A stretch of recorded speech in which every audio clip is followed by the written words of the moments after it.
अच्छा बताओ, दुनिया की सबसे ज्यादा ताकतवर कंपनी कौन सी है? गूगल, माइक्रोसॉफ्ट, अमेजन या फिर टेस्ला? आई एम 100% श्योर कि दुनिया की सबसे ताकतवर कंपनी का नाम आपने नहीं सुना होगा। यह है नीदरलैंड की advance semiconductor material lithography company ASML। नहीं सुना था ना? नहीं। इस कंपनी की ताकत का अंदाजा आप इसी चीज से लगा सकते हो कि इस कंपनी के बिना चाइना एक सिंगल स्मार्टफोन तक नहीं बना सकता, और अब चीन के खिलाफ अमेरिका का सबसे बड़ा हथियार ASML ही है। तो मोबाइल से लेकर स्पेस सैटेलाइट तक, जंग की मिसाइल्स तक, हर चीज डिजिटल चिप से कंट्रोल होती है। लेकिन चिप बनाने वाली तो TSMC, सैमसंग, इंटेल, स्नैपड्रैगन जैसी कंपनियां भी दुनिया में हैं, राइट? देखिए, ये सारी कंपनीज चिप्स को डिजाइन करती हैं, उनको प्रिंट करती हैं, लेकिन इनको डिजाइन करने के बाद प्रिंट करने के लिए जो मशीन लगती है, उस मशीन को बनाने के लिए दुनिया में एक ही कंपनी है, वो है ASML। तो इसी साल जनवरी में अमेरिका, जापान और नीदरलैंड ने एक समझौता किया, और इस समझौते में यह तय किया गया कि चाइना को एडवांस डिजिटल चिप बनाने के लिए कोई मदद नहीं दी जाएगी, और नीदरलैंड को इस समझौते में शामिल करने का सीधा सा मतलब ये बनता है कि चाइना को चिप बनाने वाली मशीन नहीं दी जाएंगी। तो आइए जानते हैं दुनिया में चल रहे इस चिप वॉर की हकीकत, और कैसे एक चिप बनाने वाली कंपनी के हाथों में इतनी ताकत आई कि फ्यूचर में वो पूरी दुनिया को कंट्रोल कर सकती है, और हमारा इंडिया इस सिचुएशन से कैसे फायदा उठा सकता है। तो सेमीकंडक्टर चिप वॉर को समझने से पहले हम ये समझेंगे कि इस चिप के लिए इतनी मारामारी क्यों है। एक्चुअल में सेमीकंडक्टर का बाजार आपकी सोच से कहीं ज्यादा फैला हुआ है। ऐसी कोई भी चीज नहीं जो इलेक्ट्रॉनिक सर्किट पर चल रहा हो और उसे बनाने के लिए सेमीकंडक्टर चिप की जरूरत ना हो। इसमें fridge, TV, oven, toaster, washing machine जैसे हाउस होल्डर डिवाइस से लेकर स्मार्टफोन, गाड़ियां, सैटेलाइट, मिसाइल और कई तरह की कम्युनिकेशन मशीनें शामिल हैं। आज हर इंडस्ट्री में ऑटोमेशन पर जोर है, और इस ऑटोमेशन के लिए जिस मशीन का इस्तेमाल होता है वो सेमीकंडक्टर चिप्स पर ही चलती है। यानी कि जो भी इन चिप्स के बाजार को कंट्रोल करेगा वही कंज्यूमर गुड्स, स्पेस, डिफेंस और हर तरह की मैन्युफैक्चरिंग को कंट्रोल करेगा। और ये चिप्स काम और आकार के हिसाब से भी अलग अलग होती हैं। ये चिप्स का साइज इतना छोटा होता है कि ये 1 सेंटीमीटर के 10 लाखवें हिस्से यानी कि नैनो सेंटीमीटर में मापी जाती है। आपके खून के एक सेल से भी छोटी है ये चिप, क्योंकि एक ब्लड सेल का डायमीटर होता है 7000 नैनोमीटर, और एक औसत वायरस का आकार होता है 14 नैनोमीटर, और एक एवरेज एडवांस चिप 10 नैनोमीटर तक की हो सकती है, जैसे कि टीवी टोस्टर में लगने वाली चिप 28 नैनोमीटर तक की होती है। तो आइए अब समझते हैं चिप वॉर को। देखिए, पूरी दुनिया को चीन ने सस्ते उपकरण दिए, और इस बाजार में चाइना का अभी भी दबदबा है, लेकिन इस दबदबे को बनाए रखने के लिए उसे बड़ी मात्रा में सेमीकंडक्टर चिप्स की जरूरत पड़ेगी। और चीन की जरूरत को आप इस तरह समझिए कि जितना हर साल वो कच्चा तेल इंपोर्ट करता है, उससे कहीं ज्यादा वो सेमीकंडक्टर इंपोर्ट करता है। चीन ने साल 2020 में $301 बिलियन की सेमीकंडक्टर चिप्स और वहीं $238 बिलियन के क्रूड ऑयल का इंपोर्ट किया था।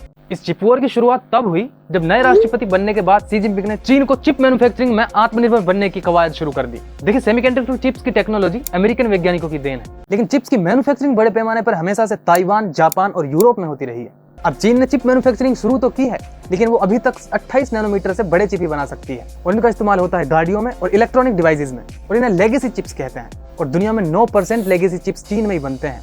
तो इन चीन के बढ़ते कदमों को देखकर अमेरिका को ये चिंता है कि अगर चाइना ने 14 नैनोमीटर या फिर उससे एडवांस चिप बना ली तो बाजार में उसकी ताकत और ज्यादा बढ़ जाएगी। और ऐसा नहीं है कि अमेरिका ने चीन के खिलाफ कोई कदम नहीं उठाए। पहला कदम 2016 में जर्मन चिप मेकिंग कंपनी एक्सट्रॉन को चीन का इन्वेस्टमेंट फंड FGG खरीदने वाला था, और इस जर्मनी कंपनी के एसेट अमेरिका में भी थे, और अमेरिकी रक्षा विभाग इससे चिप्स लेता था। और फिर इमरजेंसी में अमेरिका के राष्ट्रपति बराक ओबामा ने एक अध्यादेश से इस बिक्री पर रोक लगाई। दूसरा कदम, अमेरिकी सरकार ने एक नया नियम बनाया है कि कोई भी अमेरिकी नागरिक या फिर ग्रीन कार्ड होल्डर या फिर कंपनी अगर चीन की सेमीकंडक्टर इंडस्ट्री में मदद करना चाहे तो उसे अमेरिका से परमिशन लेनी होगी। यानी कि चीन को चिप बनाने वाली कंपनियां और चीन की कंपनियों में काम कर रहे अमेरिकी नागरिक दोनों को हाथ खींचने पड़े। तीसरा कदम 9 अगस्त 2022 को United state chips and science act पास हुआ, और इसके तहत सेमीकंडक्टर इंडस्ट्री में अमेरिका 22.5 लाख करोड़ रुपए इन्वेस्ट करेगा, और ये चीन के कुल डिफेंस बजट से भी 4.5 लाख करोड़ रुपए ज्यादा है। और अभी हाल ही में चौथा कदम, चीन को चिप वॉर में हराने के लिए अमेरिका के सबसे बड़े हथियार के तौर पर ASML सामने आया है। अमेरिका, जापान और नेदरलैंड ने 2023 जनवरी में एक समझौता किया है। इस समझौते के तहत ये चीन को चिप मेकिंग मशीनें और नई टेक्नोलॉजी नहीं देंगे, यानी कि चीन को आधुनिक चिप बनाने की मशीनें भी नहीं मिल सकती हैं। ASML कंपनी लिथोग्राफी मशीन बनाती है, यानी कि चिप्स की प्रिंटिंग करती है। अब इसमें खास बात यह है कि पूरी दुनिया में लिथोग्राफी मशीन सिर्फ एक ही कंपनी बनाती है। अगर ये कंपनी इस मशीन की सप्लाई बंद कर दे तो पूरी दुनिया में कोई कंपनी सेमीकंडक्टर चिप्स नहीं बना सकती। होता क्या है कि chip manufacturing companies chip design करती हैं, और फिर उनके डिजाइन के हिसाब से MSL की मशीन उन्हें प्रिंट करती है, और ASML अपनी टेक्नोलॉजी को हर साल अपग्रेड करती रहती है। फिर इसके साथ साथ बड़ी कंपनियों को अपनी मशीनों को लगातार अपग्रेड करने की जरूरत पड़ती है। हालिया समझौते के बाद ASML कंपनी चीन की चिप मैन्युफैक्चरिंग कंपनियों को लिथोग्राफी मशीन नहीं बेच पाएगी, और ऐसे में चीन का चिप प्रोडक्शन सिर्फ लेगेसी चिप्स तक ही सीमित रहेगा, जिनका प्रोडक्शन वो आज भी अच्छे से कर रही है। लेकिन अब यहाँ पे सवाल ये उठता है कि आखिर ये ASML इतनी पावरफुल कंपनी बनी कैसे? देखिए, ASML का हेडक्वार्टर नीदरलैंड के वेल्थोवेन शहर में है, 1984 में नीदरलैंड के आइंधहोवन नामक शहर में फिलिप्स कंपनी की शेड में ASML की शुरुआत की थी। हालांकि उस समय तक सेमीकंडक्टर चिप्स की ना तो इतनी डिमांड थी और ना ही इस टेक्नोलॉजी में इतना विकास हुआ था। फिर 1993 में IBM कंपनी ने दुनिया की सबसे शक्तिशाली कंप्यूटर IBM 390 को लोगों के सामने पेश किया और यह सुपर कंप्यूटर ASML के पास 5500 प्लेटफॉर्म पर बने चिप से चलता था और उसी टाइम ASML ने इस बाजार पर अपना कब्जा करने की तैयारी कर ली थी। इस कंपनी का उद्देश्य तो चिप मैन्युफैक्चरिंग बाजार को खुद पर निर्भर करना था, लेकिन जिस तेजी से चिप्स पर दुनिया की डिपेंडेंसी बढ़ी, यह कंपनी खुद ब खुद दुनिया की सबसे ताकतवर कंपनी बन गई।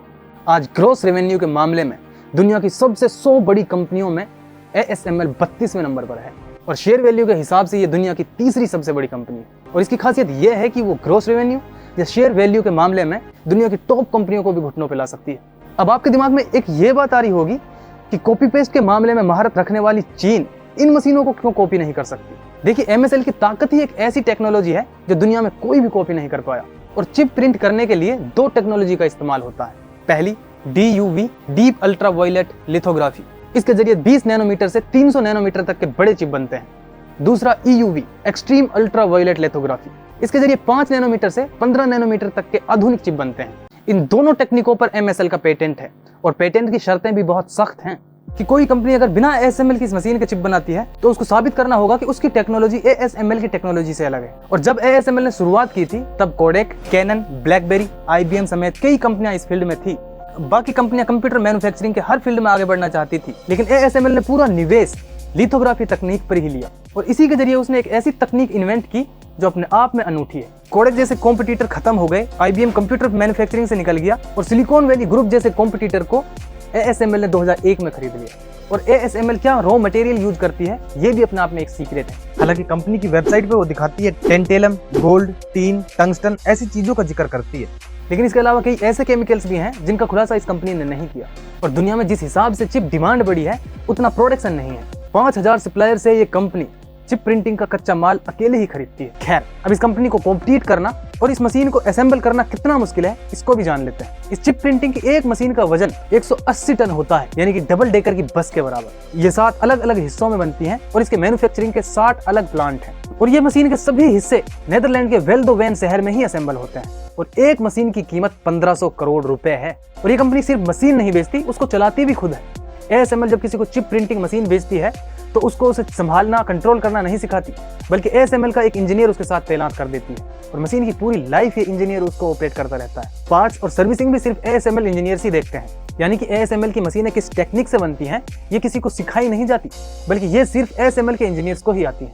अब आपके दिमाग में एक सवाल ये आ रहा होगा कि क्या हो अगर कोई और कंपनी ASML के वर्कर्स को हायर कर ले तो? देखिए, कंपनी छोड़ने वालों की सालाना दर 5% भी कम है और इसमें भी मैनेजमेंट और HR सेक्शन के लोग हैं और मैन्युफैक्चरिंग कर्मचारी नौकरी नहीं छोड़ते। और ASML इंडस्ट्रियल जासूसी से बचने के लिए सालाना करोड़ों रुपए का खर्चा भी करती है। और इसके अलावा लिथोग्राफी के काम में खर्चा भी उतना महंगा है कि और कंपनी अब इसको करना भी नहीं चाहती, क्योंकि ASML कंपनी पिछले 21 सालों से चिप प्रिंटिंग मशीन पर काम कर रही है और दुनिया की हर छोटी बड़ी कंपनी इस पर निर्भर है। ताइवान की TSMC, कोरिया की सैमसंग और अमेरिका की इंटेल और माइक्रोकॉन कंपनियां मिलाकर दुनिया का करीब 90% चिप मैन्युफैक्चर करती हैं, लेकिन ये सब भी लिथोग्राफी के लिए ASML पर निर्भर है।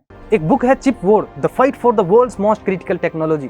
उसके लेखक है क्रिस माइलर। वो कहते हैं कि टेक्नोलॉजी की फील्ड में हर कंपनी अपने स्पेसिफिक फील्ड में ही ज्यादा से ज्यादा रिसर्च कर रही है और अगर कोई और अदर कंपनी आज लिथोग्राफी में उतरना चाहती है तो उसके इंफ्रास्ट्रक्चर और रिसर्च के लिए उसको लाखों करोड़ों खर्च करने पड़ेंगे और उसके बाद भी कोई गारंटी नहीं कि उसको सफलता मिलेगी। और अगर और कोई कंपनी इस टेक्निक में सफल हो भी जाए तो उसके लिए फिर एक और चुनौती होगी, वो है इसका रॉ मटेरियल यानी कि कच्चा माल, क्योंकि इस काम के लिए जरूरी लगभग सारा का सारा कच्चा माल ASML ही खरीद लेती है। यानी कि सिर्फ नई टेक्नोलॉजी ही नहीं, कच्चे माल का ऑप्शन भी तलाशना होगा। और यही वजह है कि बड़ी से बड़ी कंपनियां भी ASML को कंपटीशन देने के बजाय इसी पर डिपेंडेंट रहना चाहती हैं।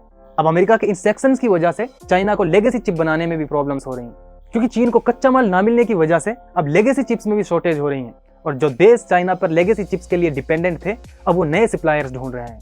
अमेरिका के फॉर्मर डिप्टी राष्ट्रीय रक्षा सलाहकार मैट पोटिंगर ने साल 2022 के अंत में एक बयान दिया था कि चीन दुनिया की 9% लेगेसी चिप्स बनाता है और वो इन चिप्स की इतनी प्रोडक्शन कर सकता है कि इंटरनेशनल मार्केट में इन चिप्स के दाम टूट जाएं और कॉम्पिटिटर कंपनी बर्बाद हो जाए।